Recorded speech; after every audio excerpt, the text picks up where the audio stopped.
U.S. Congressman Tim Walberg. Congressman, welcome back to the show. Good to be with you.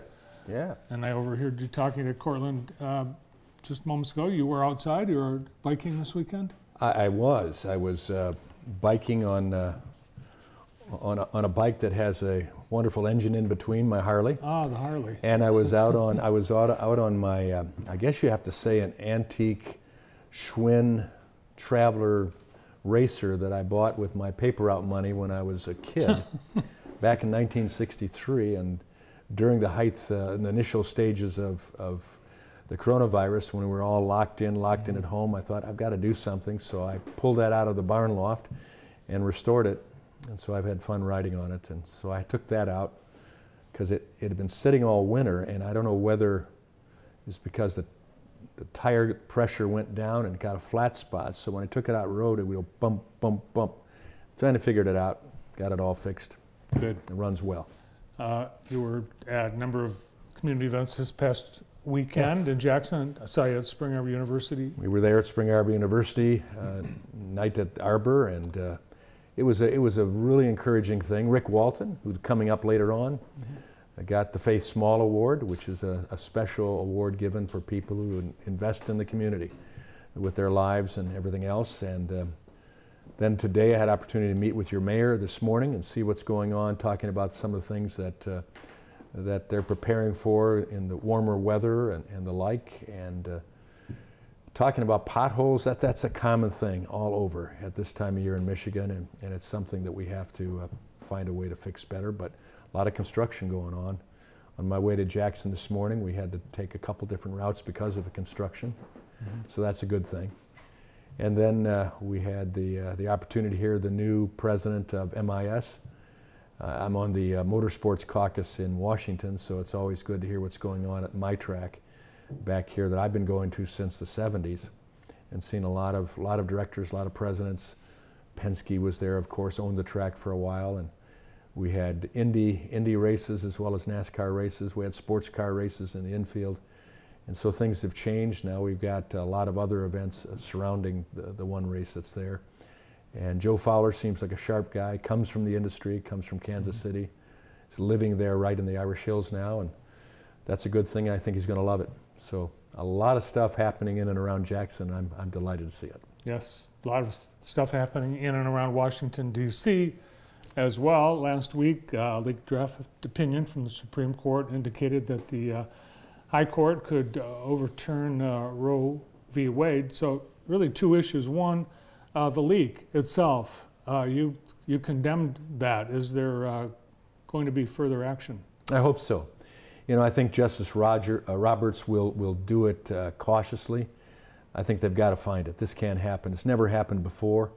I think most people, if you looked at the makeup of the court, you looked at the issue, probably assumed that Roe v. Wade was going to go away. But normally the decision is not put out until June. And that's probably what most people were expecting. Then all of a sudden the leak takes place. You have to know why. Who did it and for what reason? I think what we've seen, that we can assume that the reason was to whip up a frenzy to try to change some of the justices from agreeing with that decision and ultimately altering the decision. Or even worse, if they did it just simply to whip up supporters of abortion to get out and be at the polls this coming November. If that's the case, then I think it's purely an effort to alter elections. And it is an emotional issue. As you know, I'm pro-life 100%. I'm proud to represent a district I believe that for the most part is pro-life, especially Jackson County. I've seen no stronger county in any period of time that I've had the opportunity to represent a group of people than Jackson County on that issue, a very, very strong pro-life community. But this was done wrongly, and I hope that in the end, I'm not asking for the person's name to be put out, but I would hope at the very least it's most likely a law clerk. I would hope that it's not one of the justices, but it's probably a law clerk, and they ought to be disbarred. It ought to be consequential to them. Again, I'm not asking that their name be put out and be put up in front of the news media and all the rest, but you shouldn't do that. At the very least, A court is to be considered not only nonpartisan, even though they are appointed by or offered the appointment by partisan presidents, yet they have always had the reputation that they are supposed to be above politics, and they make their decisions based upon reading the law and the Constitution and on each case that comes before them. And so this was wrong, and I hope it never happens again. Well, the court is clearly not nonpartisan, as we've seen over the last few years, in particular when nominees to the court are grilled extensively about their politics and chosen based on their allegiance to the political party of the current president. Well, it's not supposed to be that way, and I don't think any of the most recent nominees that had gained approval have indicated they were Republicans or Democrats, and they pretty well, to get to that level, have to at least publicly not be seen as a Republican or Democrat. However, I think presidents will, based upon whether it was Trump or whether it was Obama, or in this case, most recently it was Biden, they will look for people that in their decisions, their rulings, their writings seem to lean one way more than the other. But even then, as you've seen, Justice Roberts certainly could not be considered iconoclastically conservative or Republican, even though he was appointed by a Republican president. He's gone, according to most of us conservatives, gone both ways on various subjects, including Obamacare. So today, Senate Majority Leader Chuck Schumer is taking up potentially the first step to introduce legislation that would essentially codify abortion rights as law. Mm-hmm. It's not likely to have much chance of success, but do you anticipate Congress actually dealing with the issue should the Supreme Court overturn Roe v. Wade? Oh, I'm certain it'll be brought up. I agree with you. I don't think it'll end up going to the president's desk.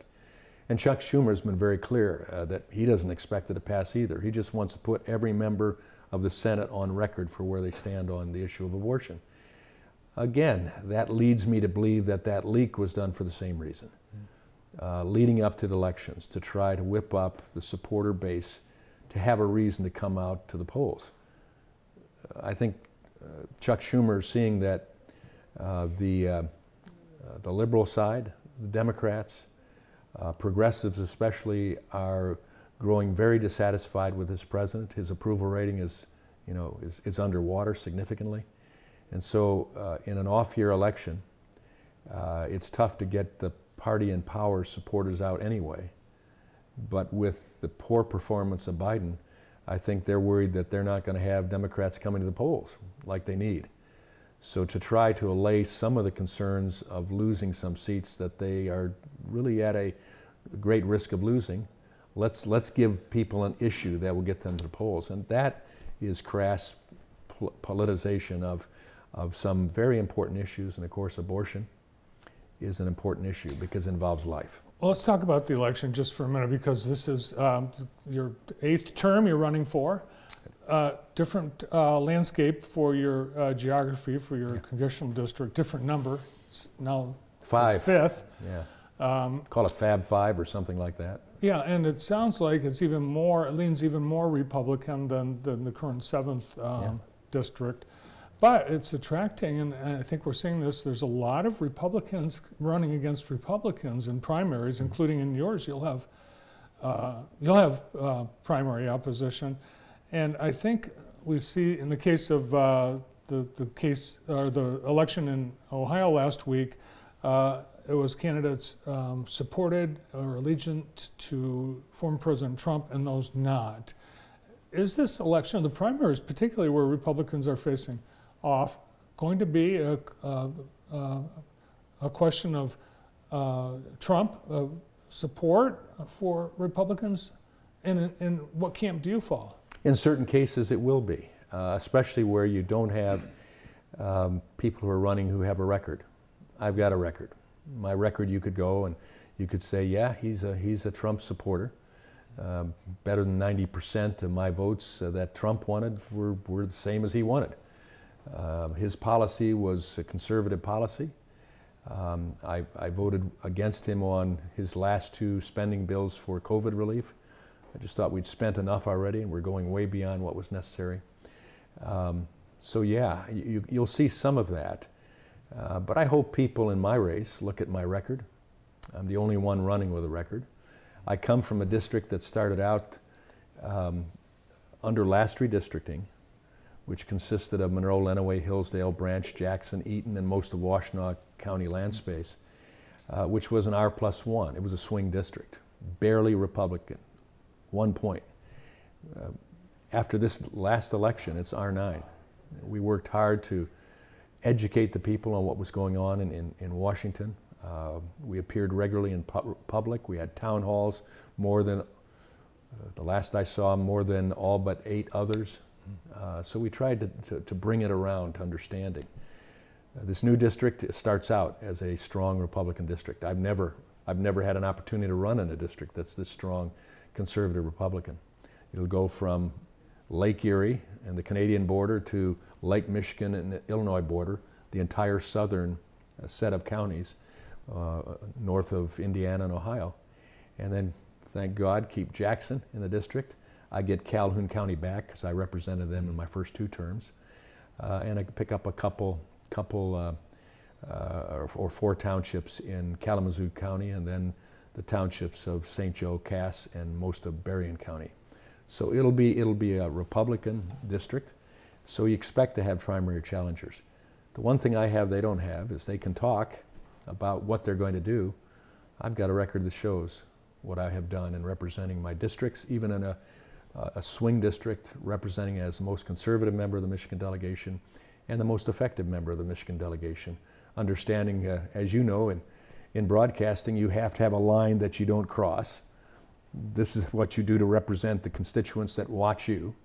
You may want to push that line a little bit at times to get new interest, and that's what I've done. I know there's a line that I can't cross, but if a Democrat and I can come to that line and work together, all the better, and that's what we've done. So we look forward to a new district that's much more conservative, fits me as a conservative, but I have a record that also says I'm not just talking about it. I proved that I could do it in 7 terms. One of the things that I know that our viewers are interested in is what are we doing as a country about Ukraine? Yeah. You personally visited Ukraine just over a week ago, I think over Orthodox Easter. Right. In fact, you actually preached at a couple of Orthodox 2 churches. Yeah. So, first of all, tell us a little bit about your impression of what you see is going on in Ukraine. Well, I've been involved with Ukraine for a number of years, and especially with some parliamentarians who started a national prayer breakfast there, and I'm involved with the prayer breakfast here in the United States. And so that got me over there and meeting people from across the spectrum. Never met President Zelensky, but I met some of his key advisors in the past. And when this war broke out, instigated only by Russia, and by Putin primarily. You can't even say it was Russia. It was Putin that wanted to do this for whatever reason, to take back control, seeing that Ukraine is a growing nation. It's a republic. It's freely elected individuals running the country. They're patterning themselves after America in many ways. And so here's the largest country in Europe next to Russia itself. And all of a sudden they are the breadbasket of Europe and of Africa. When I was there in Odessa, they were trying to figure out, I was meeting with the head of the United Nations food program, and on how we can get the food, almost 5 years of grain, stored in Odessa, that they need to get out to Europe and Africa, or you're going to have starvation issues in Africa especially. So they are a primary grower of food for the world. They have natural resources that we need now in agriculture for fertilizers. And a lot of other things, engineering related, etc. So Victoria Spartz and I, Victoria Spartz is my colleague from Indiana. She's Ukrainian by birth, was educated there, came over as a young adult in the United States and naturalized here. But we couldn't get the Speaker of the House to let us have a CODEL, congressional delegation, to go over there with a group to see what was going on, see how they're using the resources that America and other Western countries are supplying them. So we decided we're going to go ourselves. You went rogue. We went rogue. The Speaker herself went over there, though.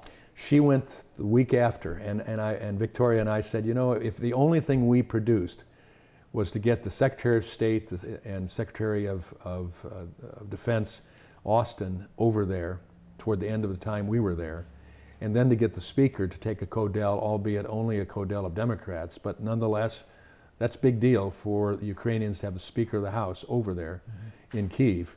That was well worth our trip. And what we saw there, Ukrainians, they're not asking us to fight.